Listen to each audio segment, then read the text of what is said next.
The buzzer for the final media timeout had not even finished sounding when the man 2 rows behind the visitors' bench leaned forward, looked at the girl at the very end of that bench, and said the sentence that would change 3 lives at once. He said it quietly. He said it to the scout sitting beside him, and the scout wrote something down, and neither of them looked away from the girl in the warm-ups who had not touched the floor in 40 minutes. What did he say? Hold that. We are going back because you cannot understand what that man saw in 8 seconds without first understanding the 4 years that made those 8 seconds possible. Her name was Tamara Whitfield, and on the night this story turns, she was 9 years old and seated where she had been seated for almost every game of her college career. The end of the bench, the cold seat, the players called it, because it was farthest from the heat of the coach's voice, and closest to the tunnel where the cold air came in. She wore her warm-up jacket zipped to the throat. Her hands were folded in her lap. To anyone in the stands at the Pendleton Athletics Center that February night, she was a roster number and nothing more. A name in small print on the back page of the program, a girl who watched. Here is what you need to understand before we go any further. The most prepared player in that building was the one who never played. Let me take you back because the bench did not start with the bench. It started on a cracked square of driveway behind a narrow house on Callaway Street, where a woman named Odessa Whitfield had bolted a backboard to the side of a detached garage in 1971 and never once let it come down. Odessa was Tamara's grandmother. By the time Tamara was old enough to hold a ball with 2 hands, that backboard had been repainted 4 times, and the rim had been replaced twice. And the net was a length of chain that rang like a small bell whenever the ball went through clean. Odessa had played the game in an era when a girl playing the game was treated as a rumor about her character. She had been good.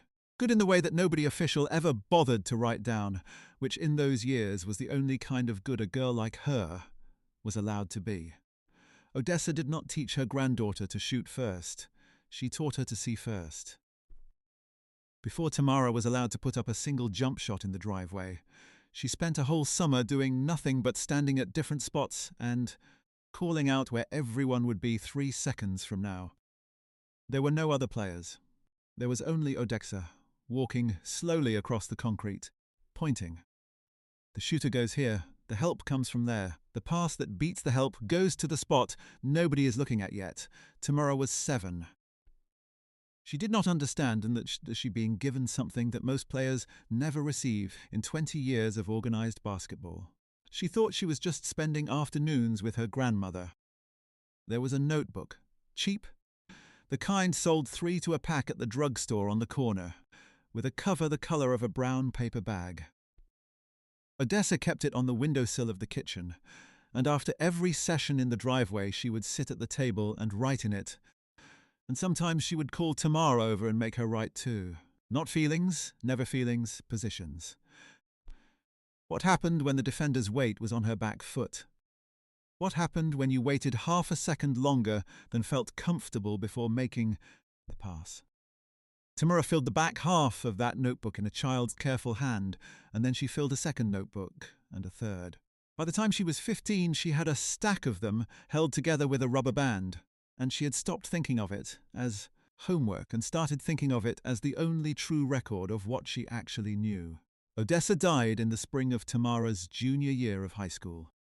She died in the afternoon, in the chair by the kitchen window, with the brown notebook open in her lap and a pen still capped on the table. Tamara found her after school. The story does not need the details of that day, only this one. Odessa had been wearing, as she always wore, a referee's whistle on a thin leather cord around her neck. It was an old brass whistle, gone dark with handling, the kind that had not been manufactured in 40 years. She had refereed girls' rec league games for 3 decades to be allowed to stay near the sport that never quite let her in. Tamar took the whistle off her grandmother's neck that afternoon and put it around her own, and she had worn it under her jersey, against her skin, in every game and every practice since. Nobody knew it was there. That was the point. Some things you carry are not for the room to see, so you have to picture her, the summer before college, with 3 things to her name that mattered: A stack of notebooks bound in a rubber band, a brass whistle on a leather cord worn where no one could see it, and a mind that had been trained since the age of 7 to read a basketball court the way other people read a sentence. What she did not have was a highlight reel. She did not have a 30-inch vertical or a body that made coaches lean forward in the bleachers. She was 5 feet 8 inches tall in shoes, lean, quick enough but not blinding, and her game lived almost entirely in places that do not photograph well. The pass before the pass that leads to the basket. The half-step of position taken 2 seconds before the ball arrives. The defender steered without contact into exactly the spot where she could do the least harm. Pendleton College recruited her the way you recruit a roster filler. A regional school with a mid-tier program and a coach who needed bodies to fill out a practice squad, they offered her a partial scholarship after a single summer showcase, and they offered it late, when their better targets had committed elsewhere. Tamara took it. It was a place to keep playing and a place to keep learning, and her grandmother had told her once that you take the door that is open, and you make it the right door later. So she packed the notebooks and the whistle and a duffel bag of clothes, and she drove the 200 miles to Pendleton by herself in a car that smelled faintly of the driveway dust she would never smell again. The coach was a man named Royce Bellamy. He'd played the game himself once, at a level high enough that he never stopped mentioning it, and never quite high enough to explain why he was coaching, where he was coaching. He believed in things you could measure. Height, weight, vertical leap, the time it took to run the length of the floor and back. He kept a laminated card of these numbers for every player, and he consulted it the way some men consult scripture. On Tamara's card, every number was average or slightly below, and Coach Bellamy made his decision about her in the first week of her freshman year and never revisited. She was a body for the practice squad. She would run the opposing team's plays in practice, so the players who mattered could learn to stop them. She would not play in games. Watch how this works, because it is the quiet machinery of the whole story. He never said she was bad. He never benched her in anger. He simply looked at a card, decided what she was, and then built 4 years of small daily choices on top of that single decision, and every one of those choices confirmed the one before it. She did not play, so she had no game film. She had no game film, so there was nothing to make him reconsider. There was nothing to make him reconsider, so she did not play. A circle closed around her on the first week, and it took 4 years and one impossible night to break it. There was one person in that building who watched her differently. Her name was Marguerite Soto, and she had been an assistant coach at Pendleton for 11 years, which was longer than Bellamy had been there, and longer than the athletic director had been there, and longer than almost anything except the building itself. Marguerite kept the stat book, not the official one, her own. A worn spiral pad she carried in the inside pocket of her windbreaker, in which she tracked things the official stat sheet had no column for. Deflections that didn't lead to steals. Screens that freed a shooter for a shot somebody else took the credit for. The number of times a player was in the right place a full second before the play developed. It was an old habit from her own playing days, a private language, and for 11 years it had mostly been a way to stay sane on a bench she did not control. In Tamara's freshman year, Marguerite started filling pages. She noticed it during a scrimmage in October, the kind of meaningless practice game where the starters loaf and the bench players are told to simulate an opponent. Tamara was running the other team's offense, the role of a girl who is meant to lose, so the real players can practice winning. And she was carving them apart, not by scoring, by passing, by moving, by putting the ball in places half a second before the cut that turned the place into a shot. Marguerite watched a freshman practice squad guard make the starting point guard look slow. And she looked down at her own scribbled pad, and she understood that she was watching something she had only seen a handful of times in 3 decades around the game. She did not say anything that day. You do not say anything the first time. You watch again to be sure you were not fooled. She watched again. For 4 years. We are going to move through those 4 years quickly, the way Tamara herself moved through them. With her head down and her notebook filling, because the long middle of a buried life is mostly repetition. Practice, the cold seat. The drive in the off-season back to the empty house on Calloway Street, where she shot alone at the chain net until the streetlight came on. Then back to Pendleton, and the card that never changed, and the bench. She did not complain. She did not sulk. Bellamy, when he thought of her at all, thought of her as a coachable kid with no upside, and he liked her for being quiet about it, which is its own particular cruelty, to be liked for the silence that your mistreatment requires. The notebook kept filling, and here is the thing the card could not measure. Every game she did not play, she charted. She sat at the cold end of the bench with a small pad hidden in the fold of her warm-up jacket, and she wrote down what she saw. Not the score, the patterns. The way the other team's centre always set her feet a beat early before a screen, telegraphing it. The way Pendleton's own offence died in the same dead spot on the floor every single time it mattered, because the players ran to where the play told them to go, instead of to where the defence had already conceded space. Tamara saw the games the way her grandmother had taught her to see the driveway 3 seconds ahead. And nobody, not one person in 4 years, ever asked her what she saw, except Marguerite. It started small, a question in the hallway after a loss. What did you see out there tonight? Tamara, careful, gave a small answer, because a practice squad freshman does not lecture an assistant coach. Marguerite asked again the next week, and the week after, and slowly the answers got longer, and slowly Marguerite began to understand that the quiet girl at the end of the bench was running a more sophisticated film session in her own head than the coaching staff was running on the projector. By Tamara's sophomore year, the two of them had a standing arrangement that neither of them ever named. After every game, they would sit in the empty stat room, and Tamara would talk, and Marguerite would write, and the worn spiral pad filled with a scouting intelligence that had no official place to go. I want to be precise about what Marguerite was and was not. She was not a saviour. She had no power to put Tamara in a game. The depth chart belonged to Bellamy, the minutes belonged to Bellamy, the laminated card belonged to Bellamy. What Marguerite had was a witness's memory and a private record, and she had the patience to keep both for as long as it took. She was the first person since Odessa who looked at Tamara and did not look away. It turned out to be enough, but only because of what Tamara already carried inside. The doubt came in the spring of junior year. It comes for everyone who waits too long, and it came for Tamara on a Tuesday in the empty stat room, after a game in which Pendleton lost by 2 points on a final possession that Tamara had watched die in the exact dead spot she had charted 19 times before. She had known. From the bench, zipped to the throat, she had known precisely what would happen and precisely how to prevent it, and she had no way on earth to say so, and the team lost, and the players walked past her into the locker room without a glance.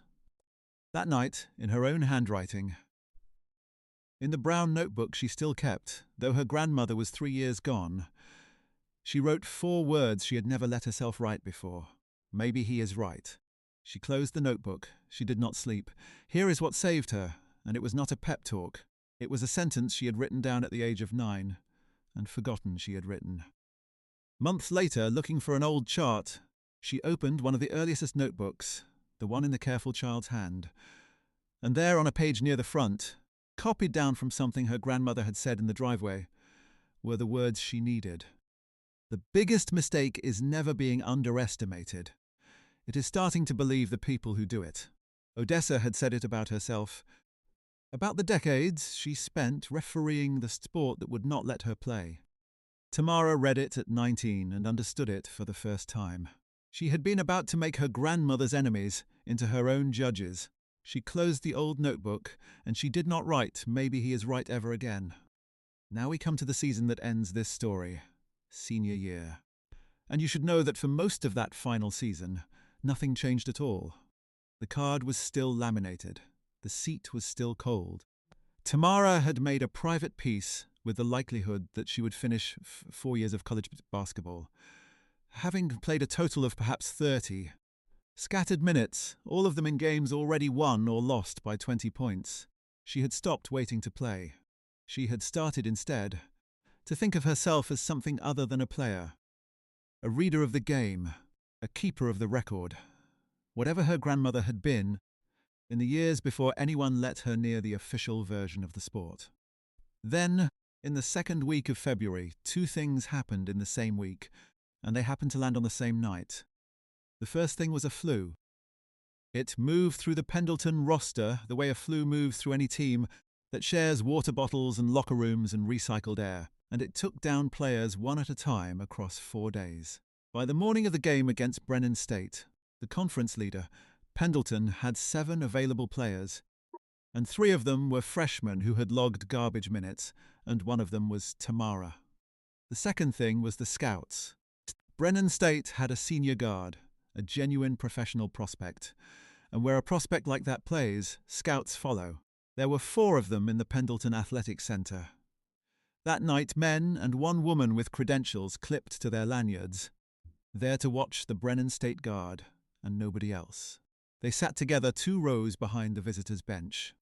One of them was a man named Halloran, who had spent 30 years finding players that other people missed, and who had a reputation in the small rooms where these things are discussed for, seeing a half second before everyone else remember him. He is the man from the very beginning, the man who leaned forward and said the sentence. The game tipped off at 7. Let me put you in the building.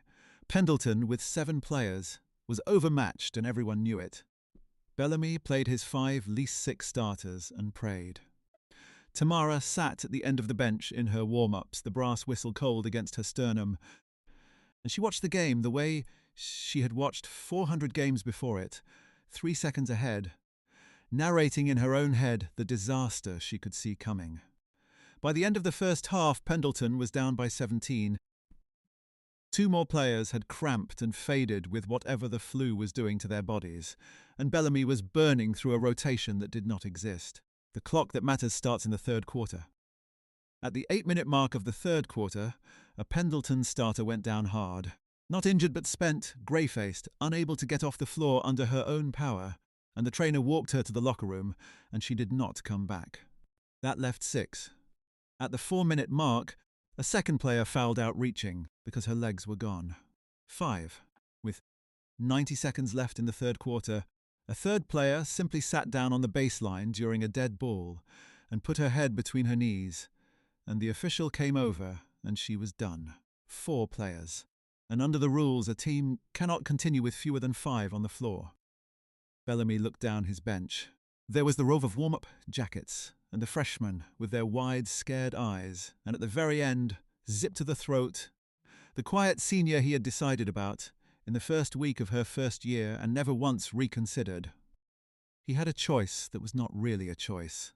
He could forfeit in front of 4 scouts and a home crowd and the conference leader, or he could send in the girl from the cold seat. His jaw worked. He did not look at her when he said her number. He just said it, the way you say a thing you have already decided you will resent. Tamara stood. She unzipped the warm-up jacket. Underneath, against her skin, the brass whistle on its leather cord lay flat and dark, and she did not touch it, but she felt it there, the weight of it, the whole driveway, and the kitchen window and the chain net ringing like a bell. She pulled the jacket off and laid it folded on the seat. Then she walked to the scorer's table to check in, and the official waved her on, and for the first time in 4 years, Tamara Whitfield stepped onto a floor that mattered with the game still in doubt. What did Halloran say? 2 rows up the second she crossed the line. Not yet. Hold it. You are not ready for it yet either. Watch what she does first. There were 19 minutes left in the game when she entered, counting the rest of the third quarter and the whole of the fourth. Pendleton was down 19. They had 4 other players, all of them sick, none of them able to run. And here is the thing that Halloran saw in the first 90 seconds. The thing that made him put his hand on the arm of the scout beside him. She did not try to score. A player who has waited 4 years, who finally gets the floor with scouts in the building, that player shoots. She forces it. She tries to make 4 years happen in 19 minutes, and she dies doing it. And everyone nods sadly, and the card was right after all. Tamara did the opposite. On her first possession, she brought the ball up, and she did not look at the rim once. She looked at the floor the way her grandmother had taught her to look at the driveway, and she put the ball in a place half a second before her teammate arrived at it. And the teammate, a terrified freshman, suddenly had an open shot she had not known was coming. It went in, 2 points. The crowd barely noticed. Halloran noticed. The next possession she did it again, except this time she steered the Brennan State without contact into the exact dead spot Tamara had charted 19 times across 4 years. And the help defense arrived a beat late at a place it should have arrived early, and the lane opened like a door, and the freshman scored again. Halloran leaned forward. You have to understand what was happening, because the scoreboard barely showed it. Pendleton was not winning. They were down by 15, then 13. With 4 sick players and a girl who refused to shoot, you do not erase 19 points. The game had changed its physics. Brennan State, the conference leader, was suddenly playing in mud. Every cut they made arrived a half-second late. Every pass found a hand they had not accounted for. They could not have told you why. Tamara never blocked a shot, never recorded a flashy steal, never did one single thing the official stat sheet had a column for. She simply knew where everyone was going to be 3 seconds before they did. And she moved her 4 exhausted teammates around the floor like a woman conducting an orchestra of the half-dead. Marguerite, on the bench, had stopped pretending to watch the official clipboard. Her worn spiral pad was open on her knee, and she was filling it as fast as her hand could. Move, the private language, the deflections and the screens and the steered defenders, and her eyes were wet, and she did not bother to hide it.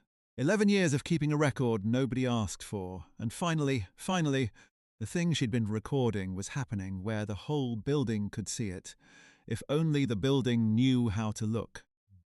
The third quarter ended with Pendleton down 11. At the start of the fourth, Brennan State's coach did the thing that confirms everything. He called timeout, and he gathered his professional prospect and his healthy roster. And you could see him drawing furiously on a whiteboard, trying to solve a problem he could not name. He was double-teaming a girl who never shot. He was burning his defensive attention on a 5'8" senior with below-average numbers on a card he had never seen. She was the gravitational center of everything happening on the floor, and he could feel it, even though he could not measure it.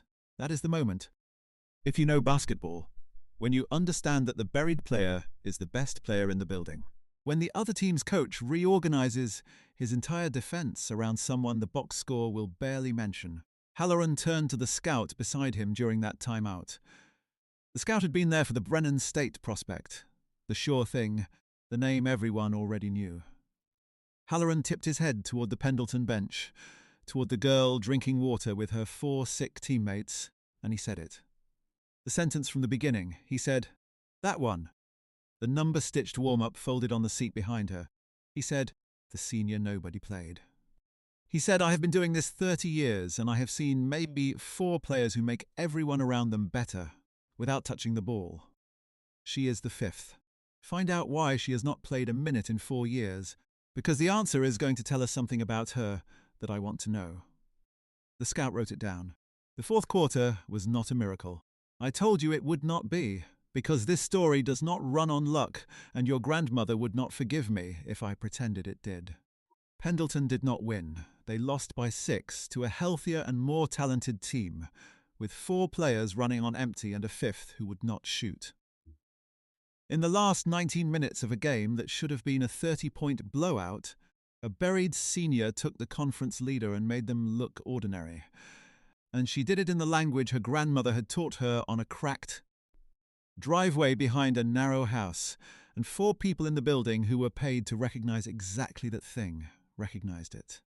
When the final buzzer sounded, Tamara walked off the floor the way she had walked everywhere for 4 years, head level, no celebration, because there was nothing to celebrate in a loss. She had played 19 minutes, she had scored 4 points, she had recorded, on the official sheet, 2 rebounds and 3 assists, numbers that would tell a stranger nothing. She reached the bench and picked up her folded warm-up jacket and put it back on, and she zipped it to the throat. And underneath it, the brass whistle settled back against her skin, and she thought, That is probably the last time, and she made a peace with it the way she had made peace with everything else. She was wrong about it being the last time. She was wrong by a distance she could not yet imagine. Halloran found her on the corridor outside the locker room, where the cold air came in. He did not come with a contract or a speech. He came with a question, which is how the people who actually know things always come. He asked her where she learned to play that way. And Tamara, careful, the way she had been careful for 4 years, said that her grandmother taught her. Halloran asked where her grandmother had played. And Tamara said her grandmother had never been allowed to play. Not really, that she had refereed Rec League for 30 years to stay near the game. And that everything Tamara knew came from a driveway and a stack of notebooks. And a woman who could read a court 3 seconds ahead of everyone on it. Halloran was quiet for a moment. Then he asked if the notebooks still existed. They were in her dorm room, the whole stack, bound in a rubber band, the brown drugstore covers gone soft with handling. Tamara brought them down, and Halloran sat on a folding chair in the cold corridor and opened the oldest one, the one in a child's careful hand, and he read. He read for 20 minutes while the building emptied around them. He was not reading a child's diary. He was reading 4 years of professional-grade scouting intelligence, a defensive mind rendered in pencil, the work of someone who had been taught to see before she was taught to shoot. When he closed the last notebook, he looked at Tamara for a long moment, and then he said the thing that changed the shape of her life. He said his organization ran a development program, not for the players with the highest verticals, for the players with the highest basketball minds, the ones who would become coaches and scouts and architects of how the game is actually played. He said they took 2 people a year out of thousands.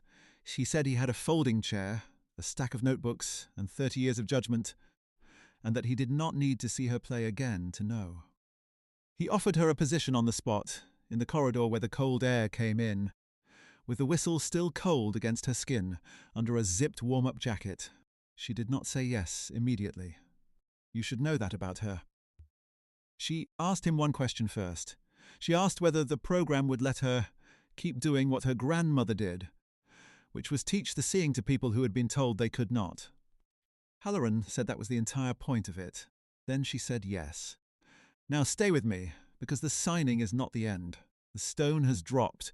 We have to watch the water move. The first ripple reached Marguerite Soto. When the story of that night travelled, as stories do, it travelled in 2 versions. The official version, the box score said Pendleton lost by 6, and a senior named Whitfield scored 4 points in garbage time. The true version lived in a worn spiral pad in the inside pocket of a windbreaker. And Marguerite, for the first time in 11 years, had a reason to show it to someone with the power to act. She brought it to the athletic director, not to complain about Bellamy. Marguerite was not built for complaint. She brought it as evidence, page after page of a record kept patiently across 4 years, and she laid it next to the scouting offer that had just come in writing for a girl Bellamy had decided about in a single week. She did not say a word against the coach. She did not have to. The pad said it. The offer said it. The silence in the athletic director's office said the rest. The consequence for Royce Bellamy was the kind this story believes in. It was not a firing in front of cameras. It was not a scene. It was structural, and it was quiet, and it mirrored exactly the thing he had done. At the end of that season, the program restructured. They created a new role, a director of player development, the person responsible for identifying and growing the kind of basketball intelligence that a laminated card of vertical leaps will never find. And they did not give the final say on a player's worth to the head coach anymore. They gave the player development office an independent voice in the depth chart, a voice that could look at a kid and ask what she actually knew before anyone measured how high she jumped. Bellamy kept his title. He simply stopped being the only door. The man who had built a circle around a girl in her first week found, in his last years at Pendleton, that the circle had been redrawn, and that he was now standing outside the room where the real decisions about players were made. The first person to hold that new player development role, in an advisory capacity while she finished Halloran's program, on the recommendation that came in writing from a scout named Halloran, and a worn spiral pad kept by an assistant coach named Marguerite Soto was Tamara. She came back to Pendleton the following autumn, not as a player. Her playing career, such as it was, had ended in a 6-point loss with the whistle cold against her skin. She came back to the same building, down the same corridor where the cold air came in, and she walked past the visitor's bench and the cold seat at the end of it, and she did not sit. She had an office now. It was small, and it had been a supply room until that summer, and on the door there was a brass plate, mounted at eye level, with her name on it. She had asked them for the brass specifically. She had not told them why. Marguerite was promoted that same autumn to associate head coach, with her name on the official staff list at last, and her worn spiral pad finally officially. The programme's intelligence rather than her private sanity.